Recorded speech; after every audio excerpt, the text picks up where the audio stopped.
Hello and welcome to CET 4884 Security Methods and Practice. In this session, we will discuss methods used to measure the effectiveness of intrusion detection systems, the IDBSs.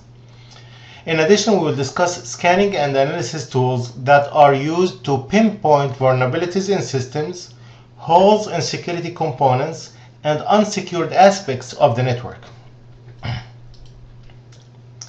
The effectiveness of IDSs is measured and evaluated using two dominant metrics.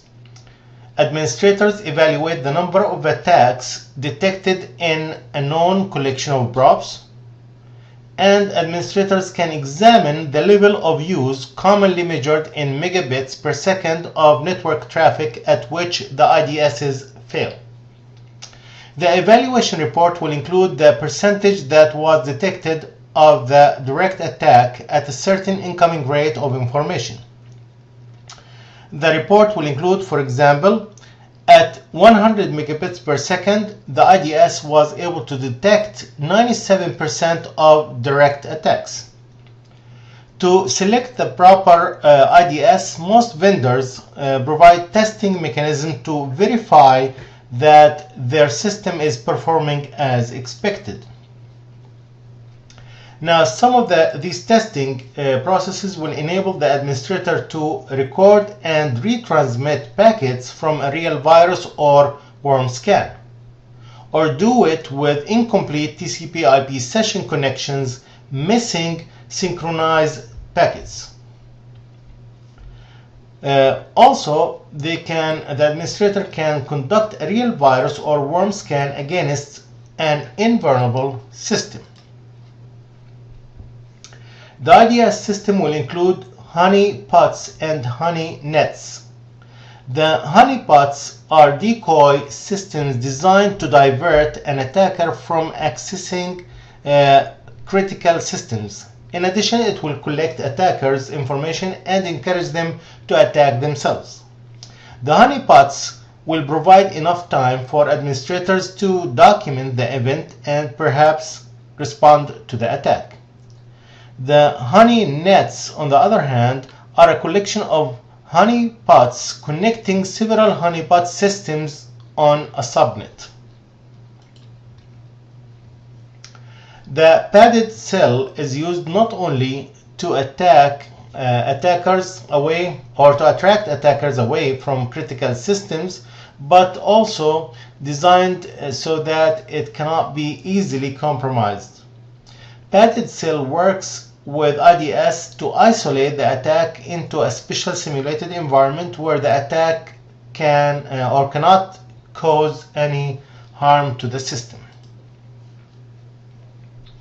The advantages of using honeypots, honey nets, and the padded cells is the ability to divert the attack away from critical systems within the organization, which provide more time for the administrators to decide how to respond to the attack.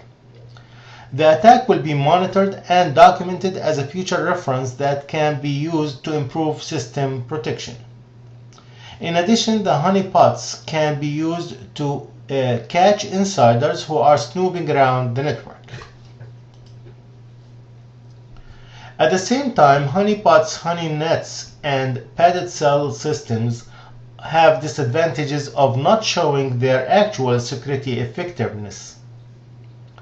Although the attack can be isolated with an expert attacker, it can be more hostile and launch new attacks on the organization's systems. To avoid that, administrators and security managers will need a high level of expertise to use these systems. In addition, the legal implications of using such devices are not well defined. The trap and trace systems use a combination of techniques to detect an intrusion and then to trace incidents back to their source. The trap usually consists of honeypots or padded cell and an alarm. While the intruders are distracted or trapped by what they perceive to be successful intrusions, the system notifies the administrator of their presence. The trace feature is a process by which the organization attempts to determine the identity of someone discovered in unauthorized areas or area of the network or systems. If the individual is outside the security parameter of the organization, then numerous legal issues arise. There are more legal drawbacks to trap and trace than the benefits of it. The trap portion frequently involves the use of honeypots or honey nets. When using honeypots and honey nets, administrators should be careful not to cross the line between enticement and entrapment. Entrapment means to trap them in some area. So the definition of enticement is the process of attracting attention to a system by placing tempting bytes of information in key locations. The entrapment is the action of lowering an individual into committing a crime to get a conviction. So in this case, if you look at these two definitions, you can see that the enticement is legal and ethical, whereas the entrapment is not. Some organizations implement active countermeasures or active intrusion prevention to stop attacks. One tool that provides active intrusion prevention is called LabRay, which will pretend to be a network device taking up an unused IP address space within the network. The tool will allow the attacker to complete the connection request, but then hold the connection open but inactive, allowing the system time to notify administrators about the anomalous behavior on the network. Administrators can also use scanning tools to scan the network and analyze the different activities, looking for vulnerabilities that could represent a possibility of successful attack. The attackers use what's called attack protocol, which is a series of steps or processes used by an attacker. And the way that they do it in a logical sequence to launch an attack against a target system or a network within that system. The technique of gathering information about computer systems and the entities they belong to within the organization is called footprinting. The next phase of the attack is a second intelligence or data gathering process that's called fingerprinting, which is a systematic survey of all the target organization's internet addresses collected during the footprinting phase to ascertain the network services offered by the hosts in the range. Fingerprinting reveals useful information about the internal structure and operational nature of the target system or network for the anticipated attack.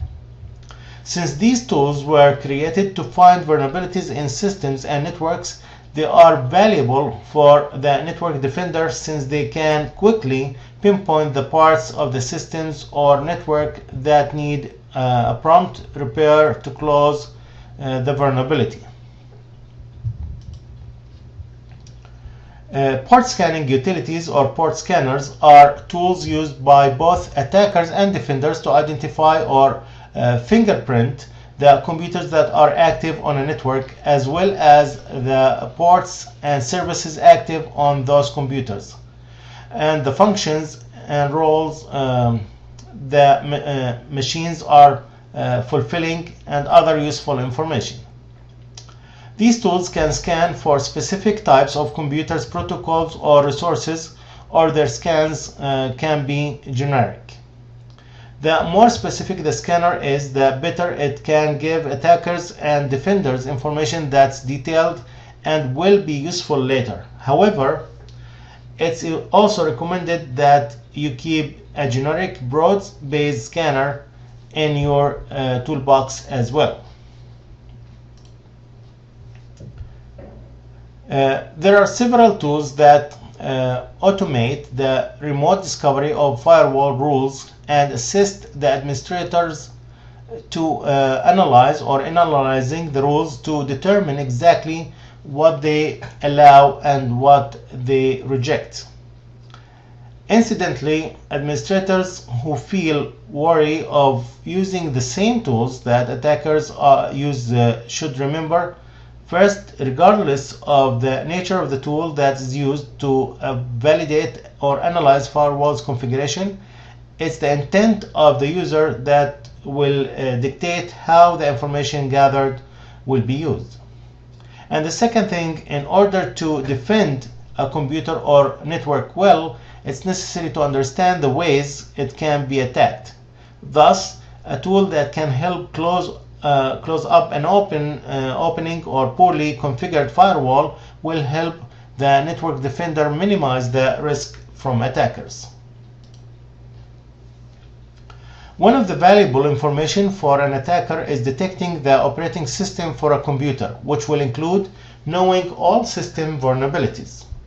Attackers can use ping, echo request, or internet control message protocol, which is the ICMP, to determine a remote computer's operating system. And there are other ways to do that, but those are the most common ones.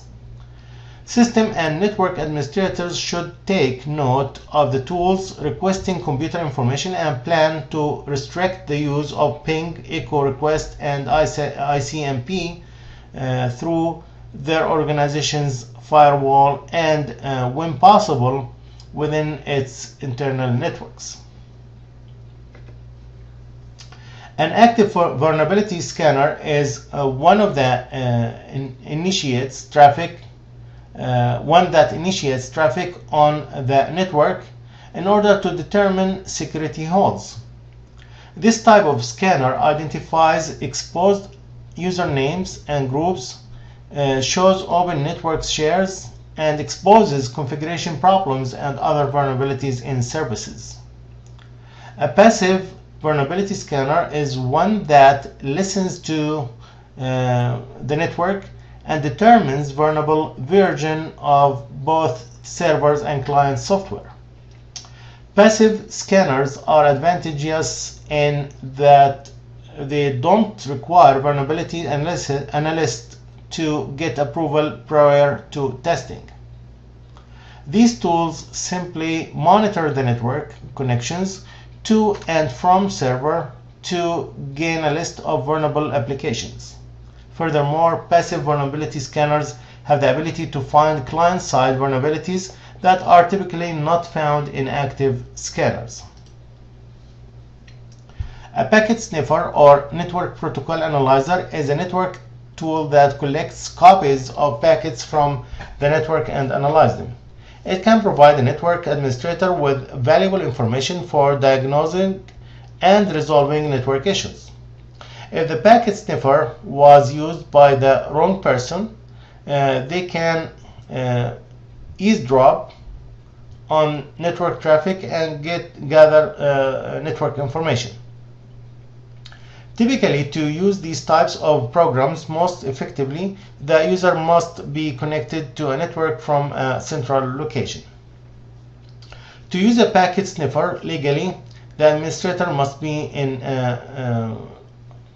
on a network that the organization owns, be under direct authorization of the owners of the network, and have knowledge and consent of the content creators. An organization should spend equal attention and money securing the wireless network as much as they do for the wired to close any opportunities of security breaches. The analysis and evaluation of the network should include the assessment of risk coming from the wireless networks. A wireless security toolkit should include the ability to sniff wireless traffic, scan wireless hosts, and assess the level of privacy or confidentiality afforded on the wireless network. Some of the measures that can be taken to protect vulnerable information or valuable information is the use of human characteristics or a trait to authenticate the identity of a proposed system user. This user is called the biometric access control, which relies on the recognition of these characteristics. The biometric access could include the use of fingerprint comparison, palm print comparison, hand geometry, facial recognition using a photographic ID card or digital camera, retinal print, or iris pattern. Characteristics considered truly unique are the fingerprints, retina of the eye, and the iris of the eye. It's very important not only to implement the proper security tool, but to measure its effectiveness. For the biometric technologies, they can be evaluated using three basic criteria. The false reject rate, and this is the first criteria, which means that the rate at which supplicants who are authentic users are denied or prevented access to the authorized area as a result of a failure in the biometric device, which is type 1 error. The second one is the false ask to accept rate, and that is the rate at which supplicants who are not legitimate users are allowed access to systems or areas as a result of a failure in the biometric device to prevent them from doing that. And the third one is the crossover error rate, which is called the CER. And that level, it's the level at which the number of false rejections equals the false of acceptance. That's equal error rate. And this is the most common and important overall measure of the accuracy of the biometric system. To implement biometric security, we need to look also at the cost of implementation and maintenance. In addition, they might be considered like intrusive to users. As a result, many information security professionals don't implement biometric access controls. This table shows the ranking of biometric effectiveness and acceptance based on a scale of high, medium, and low, which was published in 2003 by Yuan Yu Wei. Using all these tools, we can judge the different IDS systems that we can use or we can utilize. In addition, we have different methods to measure the effectiveness of these IDSs, as we knew in this session. So if you have any questions about that, just let me know. You can use the channels that we use, either through email, phone, or Skype, or face-to-face, and I will be more than glad to assist you in that. That will be all for this session. Thank you and have a great day.